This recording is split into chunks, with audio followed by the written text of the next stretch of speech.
Bem, agora Jesus é levado a Pilatos, né, governador romano. Pilatos recebe Jesus, prisioneiro dos judeus. Os judeus muito malandro, de forma muito malandra, assim, porque lá entre os judeus, né, no julgamento com os judeus, eles alegavam que Jesus blasfemava por se dizer ser o Filho de Deus, que todos o veriam sentado à direita de Deus, que se o templo fosse destruído ele reconstruiria e tal. Eles entendiam aquilo como uma blasfêmia. Já para Pilatos, eles diziam que Jesus não queria pagar tributo a César, é, que Jesus queria ser rei dos judeus no lugar de Herodes, infringindo a lei romana daí, né? Então veja que eles já chegam diante de Pilatos com outros dizeres para tentar condenar Jesus. Jesus pergunta, aliás, Pilatos pergunta para Jesus, mas você realmente é rei dos judeus? Jesus diz, eu sou rei dos judeus, né? Mas Jesus permanece em silêncio na maior parte do interrogatório, ele não fala nada, né, diante de Pilatos. E diante das acusações dos sacerdotes, dos chefes dos sacerdotes que estavam ali junto, né, fazendo aquelas acusações, Jesus se mantém em silêncio, exerce seu direito ao silêncio, né? E aí Pilatos fica impressionado. E Pilatos diz, vocês estão fazendo um monte de acusação, ele está aqui quieto, não tem prova nenhuma, vocês só estão falando. E não tem motivo nenhum para condenar esse homem à morte. É o que Pilatos fala para os judeus, né? Pilatos fica sabendo que Jesus era da Galileia. Pilatos resolve fazer o seguinte: eu vou enviar ele para Herodes, né? Herodes, que era o rei da Judéia, né? E estava ali em Jerusalém naqueles dias.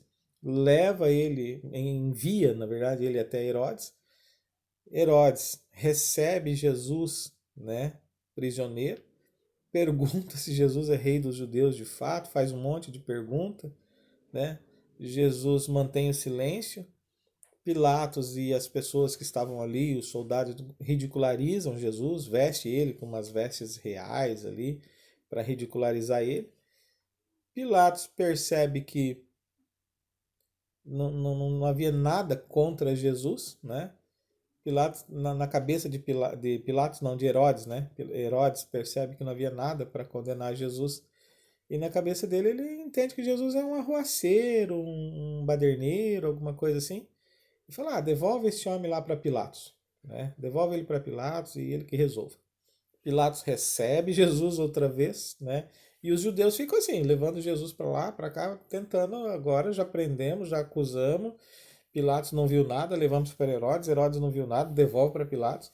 Pilatos recebe de volta Jesus, né? A esposa de Pilatos tem um sonho, e nesse sonho ela tem uma revelação de que Jesus era inocente, né? Ela alerta Pilatos, fala, Pilatos, né, não faz nada com esse homem, porque não se envolva nesse negócio, que esse homem é inocente. Pilatos tenta agradar a sua esposa, mas também tem que agradar os judeus. Ele, de alguma forma, ele tenta libertar Jesus, mas não consegue encontrar um jeito de liberar Jesus daquela pressão da sociedade judaica ali, né? E é uma situação difícil. Jesus está lá preso, sendo humilhado o tempo todo. E como naquela ocasião da festa da Páscoa era costume dos judeus libertar um preso, né? E Roma consentia com isso, então o Pilatos ele pega e pergunta, escuta,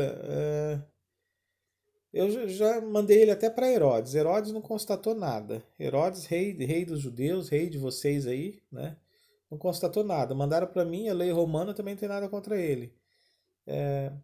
Tem um outro preso aqui também. Vamos fazer o seguinte: solto quem? Solto Jesus ou solto Barrabás, né? Que era o outro preso.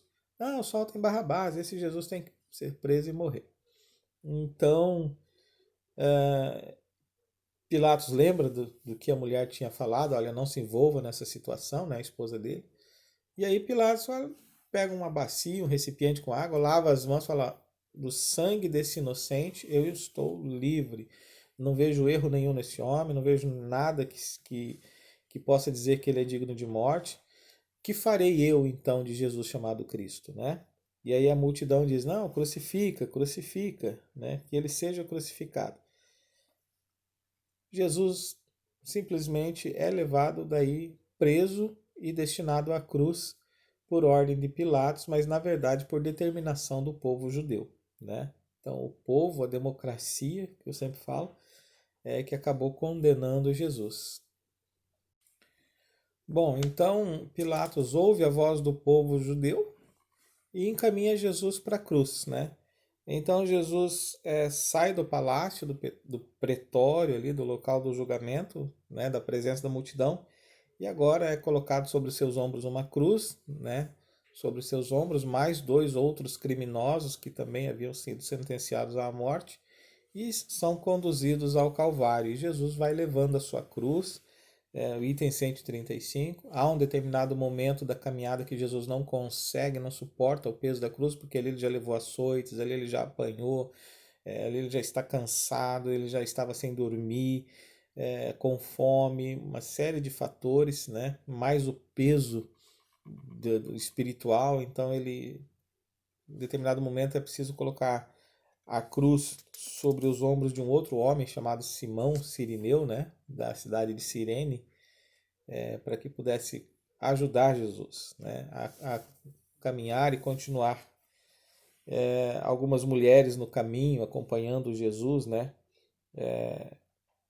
choram porque Jesus está sofrendo e tal, então há toda uma lamentação ali, né? Mas Jesus fala: não, não chorem por mim, chorem pelos seus filhos, pelas, né? Por aquilo que há de vir sobre a vida de vocês e tudo. Jesus, ele vai chegar ao local da crucificação, não é? Sente sede, pede água, os soldados dão um sopo embebecido com vinagre para ele, enfim, misturado com fel, com alguma coisa amarga. Ali Jesus é crucificado, é levantado na cruz, né? Ora pelo perdão, pede para que Deus perdoe aquelas pessoas, porque eles não sabiam o que eles estavam fazendo naquele momento, né? Os dois criminosos também são crucificados com Jesus ali. Ali acontece o momento de um deles pedir misericórdia do Senhor, enquanto o outro diz: ah, tu não és o Cristo, salva-te a ti mesmo, né? O outro não, o outro já pede misericórdia. Jesus diz: ainda hoje estará comigo no paraíso. Na cruz, Pilatos manda pregar uma placa escrito Jesus Nazarenos Rex Iudeorum, né? Jesus Nazareno, rei dos judeus, e é levantado naquela cruz, né? Mandado preparar diretamente por Pilatos. E ali Jesus é pregado na cruz, começam a ridicularizar, começam a blasfemar contra ele, né? Repetindo algumas palavras que ele mesmo dizia, que salve-te a ti mesmo, desça dessa cruz, você não é o filho de Deus, não é o rei dos judeus, não opera milagres, não salvou a muitos, salve-te a ti mesmo, enfim. Aí tem a questão do que eu acabei de falar, dos criminosos, um se arrepende, o outro ridiculariza, né? Jesus fala que iria levá-lo aquele que se arrependeu ao paraíso, ou seja, ali nós vemos um gesto de perdão, de salvação, enfim, tá? E Jesus vê ali a sua mãe, e perto da sua mãe, ao lado dela, vê João também, né? E Jesus encomendou que João cuidasse da sua mãe, enfim, faz uma recomendação pessoal ali, e esse é um momento de angústia na cruz, o que nós vemos aqui no item 136. Então, durante esses episódios na cruz, a Bíblia diz que o sol se escureceu, houve trevas sobre a terra durante 3 horas. Então foi assim, tipo, do meio-dia até as 3 da tarde, né? E nesse momento todo, Jesus na cruz, novamente Jesus sente sede, pede água, ou diz que está com sede, e oferecem a Jesus novamente vinagre, né, para que ele pudesse tomar aquilo. Nesse momento também ele pergunta ao Senhor Deus: Deus meu, por que me desamparaste? Por que tem me abandonado? Né? Então esse talvez seja o momento mais difícil de Jesus na cruz, mas aí há um cataclisma na terra também, não é? E alguns começam a confundir, achando que era Elias que estava voltando, né? Porque Elias subiu na carruagem de fogo, então já nem é mais Jesus, acho que é Elias, começa a entrar um pensamento confuso na cabeça das pessoas. Ah, mas diante de tudo aquilo, né, Jesus prova aquele vinagre que eles dão para ele, já pregado na cruz, porque ele estava com sede. E após isso, Jesus dá um brado, né, um grito bem forte, diz: está tudo consumado, né? Nas tuas mãos eu entrego o meu espírito, ou seja, chegou a hora, acabou, né? Jesus oferece a sua vida. Ninguém matou Jesus, né? Ele foi pregado na cruz, mas ele oferece a sua vida. E ele mesmo disse: está tudo consumado. E aí ele encurva a sua cabeça, né? E entrega o espírito dele a Deus, e assim ele para de respirar e a sua vida terrena naquele momento se encerra. Algumas coisas interessantes aconteceram nesse momento da morte de Jesus, que ele entrega o seu espírito a Deus, né, e expira.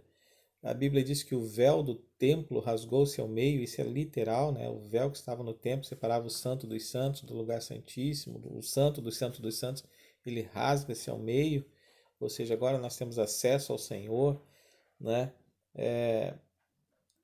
A Bíblia diz que os sepulcros se abriram, os mortos ressuscitaram.